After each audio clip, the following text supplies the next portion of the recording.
নমস্কার, আমার সকল বন্ধুদেরকে আমার চ্যানেলে স্বাগত। আজকের রেসিপি হলো আলু পনির। এখানে সমস্ত উপকরণগুলি আমি রেডি করে নিয়েছি। দেখুন, এখানে ধনেপাতা, টমেটো, কাঁচা লঙ্কা, পেঁয়াজ কুচি, পনির, আলু আছে, ক্যাপসিকাম আছে, মগজ, কাজু, আর মশলার জন্য পেঁয়াজ আছে, আদা আছে, জিরে আছে। এগুলো আমি সব পেস্ট করে নেব। গোটা গরম মশলা আমি নিয়েছি এখানে ফোড়ন দেব বলে। দেখুন, আমার মশলাটা তৈরি করা হয়ে গেছে। কড়াই চাপিয়ে দিয়েছি গ্যাসের মধ্যে। এবার আমি সর্ষের তেল দিয়ে দিলাম। তেলটা একটু গরম হবে, তারপরে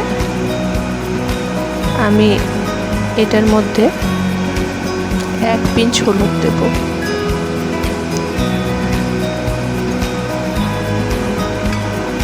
হলুদটা দিয়েছি আমি পনিরগুলো ভাজবো, তাই জন্য পনিরটা যাতে একটু কালার হয়।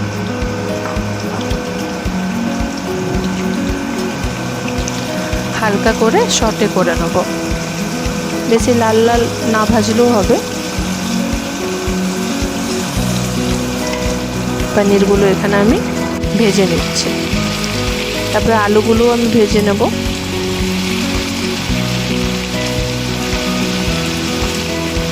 লাল লাল করে আলুগুলো আমি ভেজে নেব।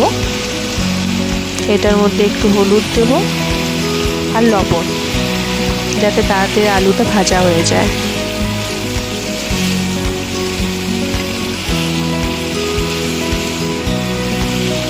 সুন্দর করে লাল লাল করে আলুগুলো ভেজে নিতে হবে। দেখুন, আলুগুলো আমার ভাজা হয়ে গেছে।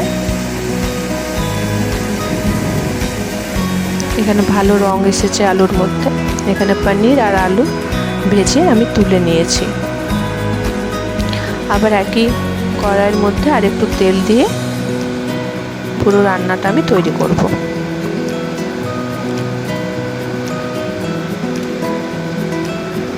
তেলটা গরম হচ্ছে।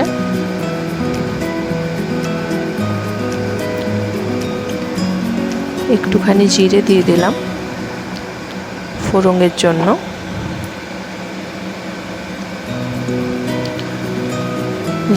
জিরেটা একটু ভাজা ভাজা হলে এটার মধ্যে যে গোটা গরম মশলাগুলো রেখেছিলাম সেগুলো দিয়ে দেব।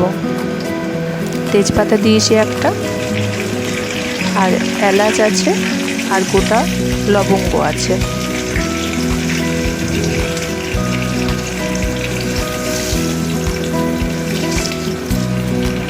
এটা একটু নাড়াচাড়া করে তারপরে আমি যে কুচনো করে পেঁয়াজ রেখেছিলাম ওটাও দেব, কিন্তু তার আগে একটু রেড চিলি পাউডার দিলাম তেলটার মধ্যে, যাতে রান্নার কালারটা যাতে সুন্দর আসে।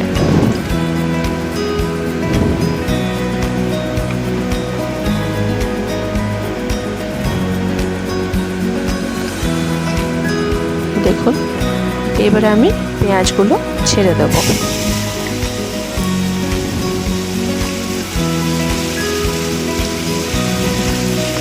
পেঁয়াজগুলো লাল লাল হওয়া পর্যন্ত ভাজবো।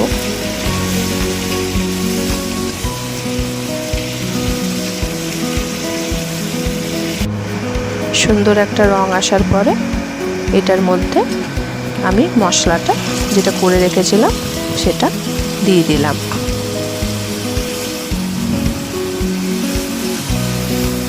এবার ভালো করে এটাকে কষাবো।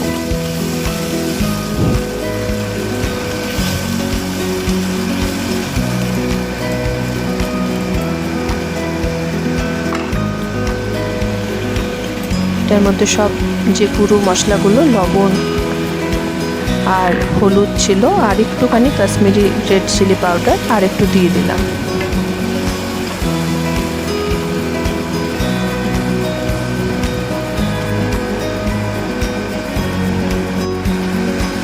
দেখুন, এটা বেশ সুন্দরভাবে কষানো হয়ে গেছে। এবারে টমেটো একটা কুচি করে রেখেছিলাম সেটাও দিয়ে দিলাম, আর একটুখানি আমি এখানে ধনেপাতা দিলাম। ধনেপাতা দিয়ে নিয়ে কষালে সেন্টটা খুব সুন্দর আসে। তাই জন্য। দেখুন আমি সামনে গ্যাসে আরেকটা গরম জল করতে বসিয়েছি, ওই গরম জলটাই আমি রান্নার মধ্যে ইউজ করব। আলু দিয়ে আমি ভালো করে মশলাটাকে কষাচ্ছি, হালকা চিনি দিলাম স্বাদটাকে ব্যালেন্স করার জন্য। যারা চিনি পছন্দ করবেন না তারা দেবেন না, চিনিটা শুধু স্বাদটাকে ব্যালেন্স করে আর কিছু না।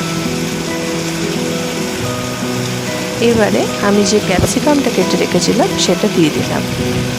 ক্যাপসিকামটা আমি লাস্টেই দিচ্ছি, কারণ ক্যাপসিকামটা তো তাড়াতাড়ি গলে যাবে তার জন্য, আর ক্যাপসিকাম দিলে খুব সুন্দর একটা সেন্ট বেরোয়।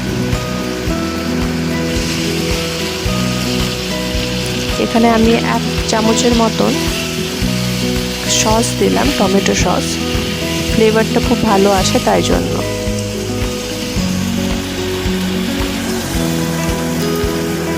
এবারে যে জলটা আমি গরম করে রেখেছিলাম সেই জলটা আমি এটার মধ্যে দিয়ে দিলাম। গরম জল যে কোনো রান্নার মধ্যে দিলে টেস্টটা খুব ভালো হয় এবং টেস্টটা খুব সুন্দর খিলে, তার জন্য গরম জল ইউজ করবেন রান্নাতে, তাতে রান্না খুব ভালো হয়।